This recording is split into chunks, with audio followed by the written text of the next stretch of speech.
আসসালামু আলাইকুম everyone, welcome back to my channel. আবারও চলে আসলাম আপনাদের মাঝে আরও একটা ভিডিও নিয়ে। আর ভিডিওটা শেষ পর্যন্ত দেখবেন অবশ্যই। আর যদি শেষ পর্যন্ত না দেখেন তাহলে আমি কি দিচ্ছি আর কিভাবে রান্না করছি সেটা তো অনেকটাই আপনারা স্কিপ করে যেতে পারেন, হয়তো বা খেতে ভালো নাও লাগতে পারে আমি যেভাবে রান্না করেছি সেভাবে। আর আমার রান্নাটা মাশাআল্লাহ অনেক লোভনীয় হয়েছিল। তা অনেক আপুরা আছে রান্না করতে পারে সুন্দরভাবে, তা যাই হোক আমি যেভাবে রান্না করি সেভাবে আপনাদের মাঝে শেয়ার করছি। তো এখানে আমি মরিচের গুঁড়া নিয়ে নিয়েছি 1 টেবিল চামচ, আর ঝালটা আপনাদের স্বাদ মতোই আপনারা দিবেন। আর হলুদের গুঁড়া নিয়ে নিয়েছি 1 টেবিল থেকে একটু কম, আর লবণ নিয়ে নিয়েছি স্বাদ মতো, আর ধনিয়ার গুঁড়া নিয়ে নিয়েছি 1 টেবিল চামচ, আর আধা চা চামচের মতো দিয়েছি গরম মশলার গুঁড়া। এখানে বিভিন্ন ধরনের গরম মশলা, যত ধরনের আর কি গরম মশলা আছে সব ধরনের গরম মশলাটা এখানে অ্যাড করা আছে, আর সেটা দিয়েই আর সুন্দরভাবে আমি ব্লেন্ড করে রেখেছি সেটা দিলাম। আর একটু সরিষার তেল দিলাম, আর পেঁয়াজ কুচি দিলাম, দিয়ে আমি সুন্দরভাবে এটা মেখে রাখছি। আর দেখুন এখানে হাড্ডি, চর্বি আর মাংস যেটা আছে সবগুলোই আমি নিয়ে নিয়েছি। তা যাই হোক আমি সুন্দরভাবে মেখে নিচ্ছি। মেখে নিয়ে এখানে আমি ফ্রিজের ভিতরে রেখে দিতে পারেন আধা ঘন্টা বা 1 ঘন্টার জন্য। তা আমি ফ্রিজে রাখবো না, আমি 1 ঘন্টার মতো আর কি ম্যারিনেট করে রেখে দিব, কিন্তু ফ্রিজে রাখবো না, আমি ঢেকে রেখে দিব। আর ফ্রিজে রাখলেও কিন্তু হয়, যদি বেশি টাইম রাখতে পারেন তাহলে আরে বেশি ভালো হবে আর কি, খেতে ভালো লাগবে।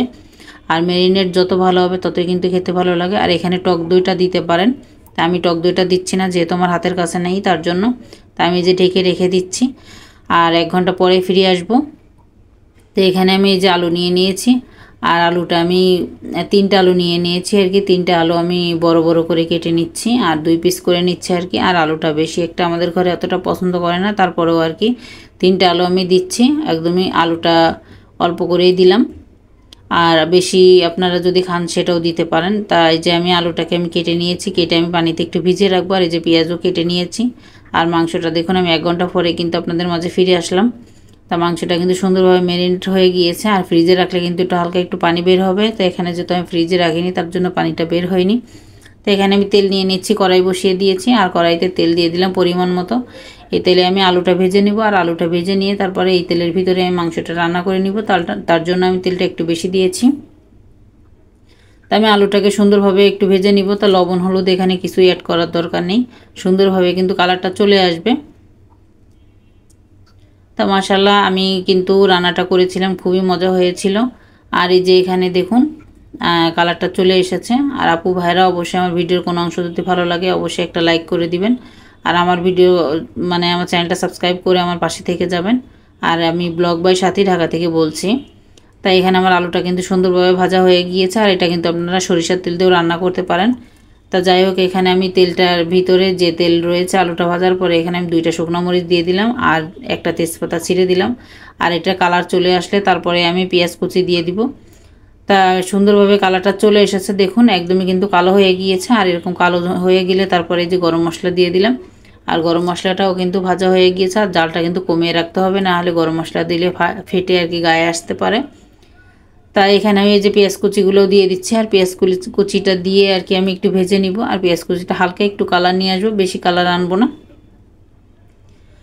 আর এখানে যে আমি যে লবঙ্গ আছে লবঙ্গটা দিয়ে দিব, আর লবঙ্গটা পরে দিচ্ছি কারণ তেলের ভিতর দিলে ছিটে আর কি ফেটে যায়, তার জন্য আমি লবঙ্গটা পরে দিয়েছি। আর এইভাবে অবশ্যই চেষ্টা করবেন, আর তেলের ভিতর দিলে কিন্তু ফেটে গায়ে আসতে পারে। তা আমার কিন্তু পেঁয়াজটা সুন্দরভাবে ভাজা হয়ে গিয়েছে। এখন আদা রসুন জিরার পেস্ট দিয়ে দিলাম 1 টেবিল চামচের থেকেও একটু বেশি, 1.5 টেবিল চামচ দিয়েছি আর কি। আর মাংসটা তো আমার পছন্দ মতো আমরা নিয়েছি আর কি, আর মাংসটা আপনাদের যতটুকু লাগে ততটুকুই আপনারা নেবেন। তো এখানে আমি কিন্তু মশলাটা আমি সুন্দরভাবে তেলে ভেজে নিচ্ছি। আর টমেটোও দিতে পারেন, তো আমার টমেটো ঘরে ছিল আমি ভুলে গিয়েছিলাম টমেটোটা দিতে। তা যাই হোক সুন্দরভাবে মশলাটাকে তেলে ভেজে নিতে হবে। এখানে কিন্তু আমি পানি অ্যাড করছি না। তা দেখুন মশলাটা কিন্তু আমার সুন্দরভাবে ভাজা হয়ে গেছে, প্রায় 5 মিনিটের মতো আমি ভেজে নিয়েছি অল্প জালে। আর এখানে কিন্তু কোনো পানি অ্যাড করিনি, কোনো গুঁড়া মশলা অ্যাড করিনি। গুঁড়া মশলাটা যে মাংসের ভিতর দেওয়া ছিল সেটাই আর কি। তার যেটা যেটা আর কি দিতে পারেন সেটা কিন্তু আমি বলে দিয়েছি। তো এখানে যদি কালার আপনাদের না আসে, ঝালটা কম খান, তাহলে যে ঝাল যেগুলো কালার আসে আর কি সেরকম আরেকটু ঝাল দিতে পারেন আর কি, মরিচের গুঁড়াটা দিতে পারেন। তা আমি যেহেতু আমার পছন্দ মতো দিয়ে নিয়েছি, আর এই কালারে কিন্তু হয়ে যাবে। আর এই ঝালে কিন্তু পুরোপুরি সুন্দরভাবে ঝাল হয়ে যাবে, বেশি ঝাল আর দেওয়া লাগবে না। তা আমি কিন্তু এই যে তেলের ভিতরে কিন্তু ভেজে নিচ্ছি, এখানে কিন্তু কোনো ধরনের পানি আমি অ্যাড করিনি এখনও। তাই যে দেখুন সুন্দরভাবে কিন্তু ভাজা হয়ে গিয়েছে। আর ভাজাটা হওয়ার পরে যে বাটিতে আমি মাংসটা ম্যারিনেট করে রেখেছিলাম সেই বাটিটা ধুয়ে আমি একটু পানি দিয়ে দিচ্ছি। এটা এখানে আধা কাপের মতো পানি আছে। তা এই পানি দিয়ে কিন্তু আমি মাংসটাকে সুন্দরভাবে কষিয়ে নিব। তাই এই যে আমি মানে একটু নেড়ে চেড়ে দিচ্ছি, দিয়ে আমি ঢেকে দিব। ঢেকে দিয়ে আমি অল্প জালে আর কি এই মাংসটাকে আমি সুন্দরভাবে আর কি কষিয়ে নিব, আর সুন্দরভাবে সিদ্ধও হয়ে যাবে। তাই মাংসটা এখন ঢেকে দিচ্ছে, যে মাংসটাকে ঢেকে দিয়েছি। আর এই যে ফিরে আসলাম আবারও কিছুক্ষণ পরে। আর ফিরে আসার পরে দেখুন এই যে মাংসটা আমি পানিটা কিন্তু শুকিয়ে গিয়েছে। আর এই যে এখানে পানিটা শুকিয়ে যাওয়ার পরে এখন কিন্তু আমি একটু নেড়ে চেড়ে দিচ্ছি। আর নেড়ে দিয়ে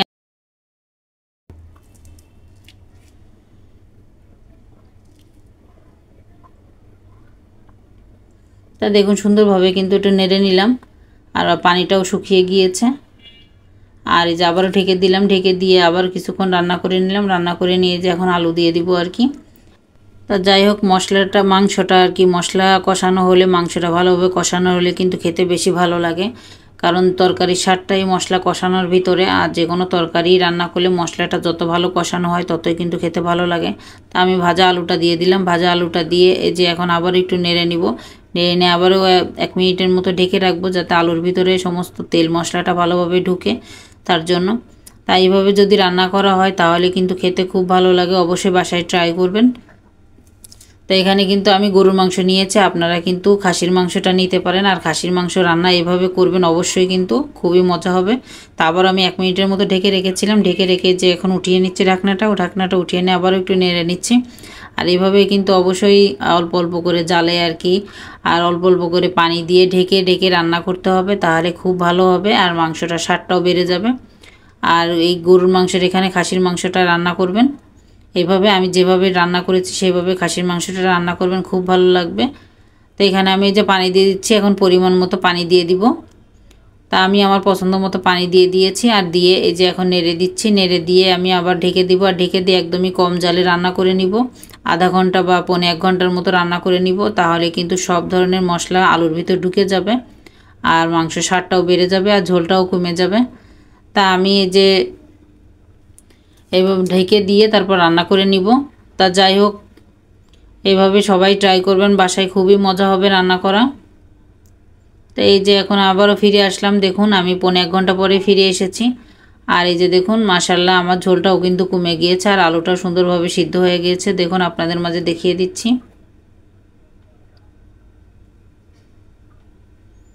তো রান্নাটা কিন্তু হয়ে গিয়েছে। এখন আমি চুলাটা অফ করে দিব। আর চুলাটা কিন্তু অফ করে দিয়েছি। আর এখন আমি ঢেলে নিচ্ছি। দেখুন মাশাআল্লাহ কালারটাও যত সুন্দর এসেছে, খেতেও কিন্তু দারুণ হয়েছিল। অবশ্যই অবশ্যই বাসায় ট্রাই করবেন, খুবই মজা হয়। আর আজকের মতো বিদায় নিচ্ছি। আল্লাহ হাফেজ, আসসালামু আলাইকুম। সবাই ভালো থাকবেন, সুস্থ থাকবেন, আমাদের জন্য দোয়া করবেন।